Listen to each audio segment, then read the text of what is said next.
वरेण्यं हे ज्ञान के धन त्रैलोक पूजित पावन गुणों के विस्तार करता समस्त प्रतिभा के आदि कारण पावन बना दो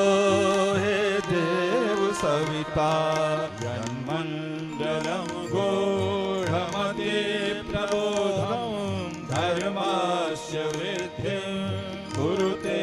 जनानां यत्सैव पापस्य कारणं च पुनातु मां तत्सवितुर्वरेण्यं हे गूढ़ अंतःकरण में विराजित तुम दोष पापादि संहार करता शुभ धर्म का बोध हमको करा दो पावन बना दो हे देव सविता जन्मंडलम व्याधि विनाश दक्षम